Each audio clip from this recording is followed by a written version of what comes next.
Eita, glória a Deus, hein, gente? Estamos aqui em mais um devocional. Estamos em Gênesis, capítulo 30.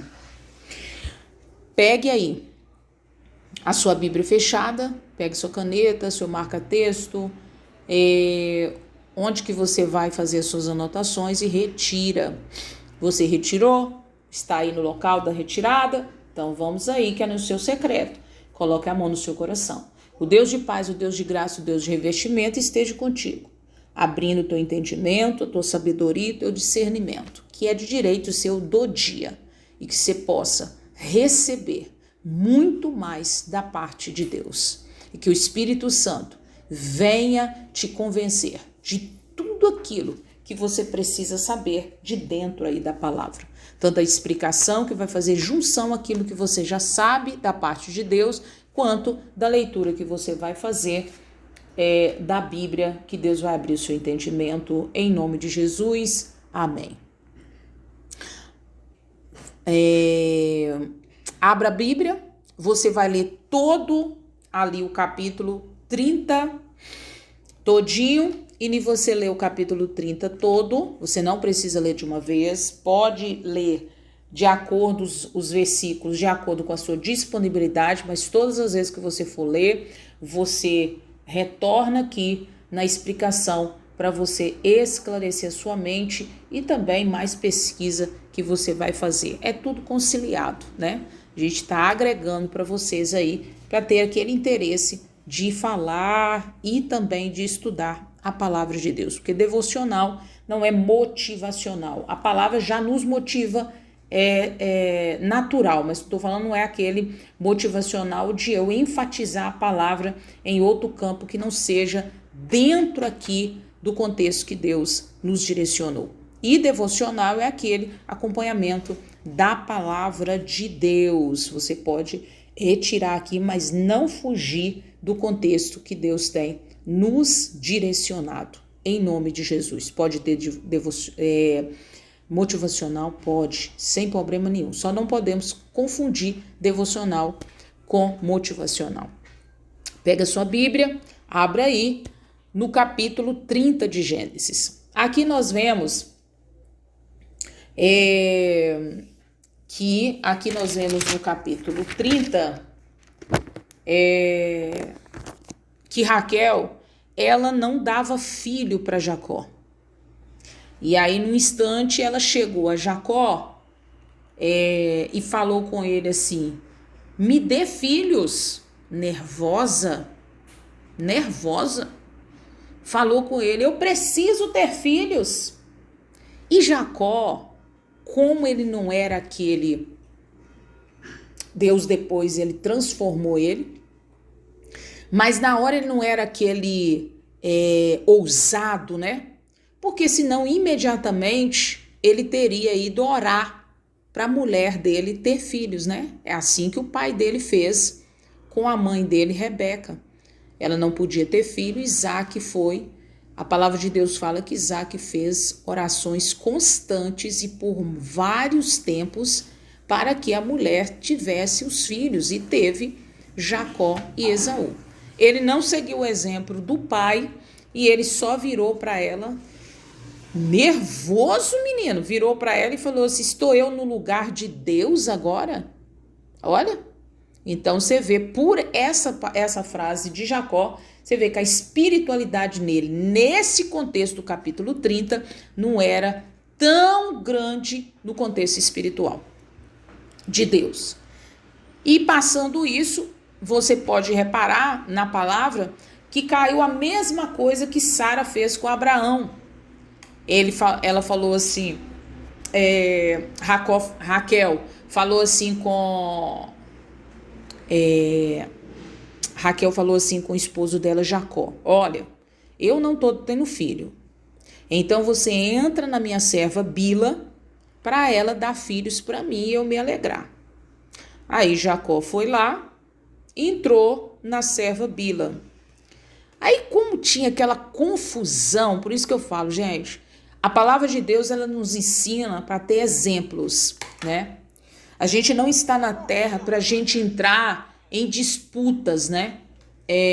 contra ninguém. A gente está para fazer o que Deus pede com obediência e seguir ali. Aí, pelo aquele conflito, a Leia já não estava tendo intimidade ali com o Jacó. Ela fez o quê? Ela falou assim, então eu já não tenho, tô tendo filho, porque saiu, né, a possibilidade de eu ter, não tô tendo mais, então eu peço a ti que entra, cessou eu de gerar, então eu peço a ti que entra na minha serva Zilpa. Então Jacó foi ali, entrou na serva Zilpa, e o que ele aconteceu? Ela também engravidou sobre a situação. Aí teve um caso que um dos filhos de Leia, ele conseguiu pegar umas mandracas, que era Rúben. Pegou umas mandracas, trouxe para a mãe dele. E Leia, com o olho comprido, Raquel, com o olho comprido, falou assim, eu quero essas mandracas. Ela virou e falou assim, também você tá querendo isso que o meu filho trouxe para mim? Aí ela falou assim, olha, se você quiser, eu vou alugar o meu esposo, que é o Jacó, que amava tanto Raquel, que ele não tinha ele só queria ficar com Raquel, né? E as outras ficavam tudo nervosas. Aí falava assim, eu alugo meu esposo para vocês, que era Jacó, para você dormir com ele e você me dá você me dá as mandrácoras. Aí imediatamente ela falou assim, concordou, queria já, concordou e entregou. Tava brigando porque não ia dar, negociaram lá. Aí Jacó chega inocente, sem saber de nada que estava desenvolvendo, e virou para ela e falou assim, olha, Leia virou para Jacó e falou assim, olha, hoje você vai deitar comigo porque a Raquel me alugou você. Aí foi e deitou com ela. Aí ela teve filho, né? Deus, ela alegrou, porque ela já tinha como se considerado que cessou, né, de gerar por causa disso, que ele não tinha mais intimidade ali com ela, mas nessa situação ela gerou, depois, mais para frente, também gerou mais e foi alegrando o coração dela e disse que Deus lembrou dela, né, naquele momento. E passou por uns tempos, Raquel também, Deus, no versículo 22, ela disse que Deus lembrou dela e tirou a vergonha dela. E ela teve ali, no instante, ela teve José, né? Que a gente vai ver a história dele, que é José do Egito. Ela teve 2 filhos, que é José e Benjamim. Mas aqui, nesse relato do capítulo 30, ela teve José. E aí, quando Jacó viu que estava movimentando aquela situação toda, já de filhos, muitos filhos, né? E já tinha uma quantidade boa e não podia ficar a fazenda de Jacó junto com a fazenda que são as herdades, junto com a de Labão. O que aconteceu? Jacó chegou perto de Labão e falou assim, olha, eu vou embora com a minha família, tudo aqui, minha fazenda e tudo.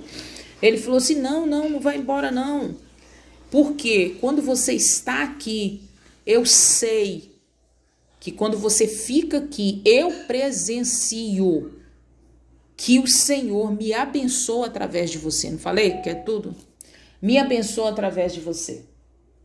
Aqui Deus estava exaltando Jacó ali, né? Que realmente ele não estava ali. A partir dali ele viu que realmente ele pegou uma força. Que a partir dali ele não estava simplesmente como um coitado e nenhum que estava numa terra, né? De parente mesmo, mas sendo ali porque ele era fugitivo. Deus ali começou a mudar a história de Jacó. Daquele momento, Deus começou a mudar, porque Deus usou a própria boca de Labão. Ao usar aquela boca de Labão, o Senhor deu estratégia que você pode ler.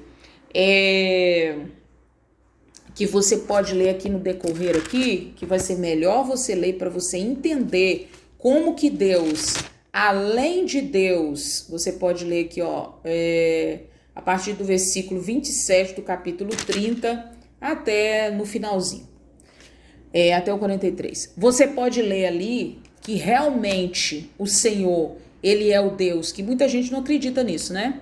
Que Deus é um Deus que revela, Deus é um Deus que dá estratégia no decorrer da estrada, da jornada, e Deus é aquele que dá coordenadas espirituais. O que é coordenadas espirituais? Para você entender, igual Deus deu aqui para Jacó. O que Deus deu para Jacó? Para ele lá separar os rebanhos salpicados, deu para ele colocar as varas, deu para ele pegar ali, varas verdes de álamo e de aveleira e de castanheira, descascou elas, colocou ali direitinho para que todos que nascessem da forma que Deus estipulou ali para Jacó e dando essa estratégia para ele de coordenadas espirituais, seria, né, dele, porque ele fez esse pacto ali com Labão. Aí o que tá aqui na palavra de Deus? Deixa eu ver aqui para você entender. Pois as varas, né? Aí tá aqui no 40, no capítulo 30. Então separou Jacó os cordeiros e pôs as faces do rebanho para os listrados e todo moreno entre o rebanho de Labão, e pôs o seu rebanho à parte e não os pôs com o rebanho de Labão. Sucedeu que cada vez que concebia as ovelhas fortes, quer dizer que elas tinham mais lá as ovelhinhas, punha Jacó as varas diante dos olhos do rebanho nos canos para que concebesse diante das varas. Então o que aconteceu? Os listrados ali, todos os rebanhos ali, do jeito que Deus direcionou para Jacó, que você vai ler ali com detalhe, você vai ver como que foi a situação tremendamente que Deus estabeleceu numa coordenada espiritual. Então, presta atenção numa coisa. Todas as situações que Deus estabelece para você, obedeça.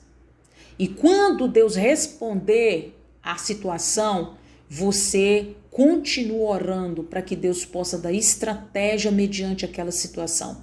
Se não tem ninguém te acompanhando, né, no contexto espiritual, de acompanhamento espiritual, peça a Deus, ore para Deus preparar pessoas para estar perto de você, para estar ali te orientando, né, até você ter essa facilidade também, que é um novo patamar de Deus em nossas vidas, para também estar encaminhando também no que Deus tem te chamado, né?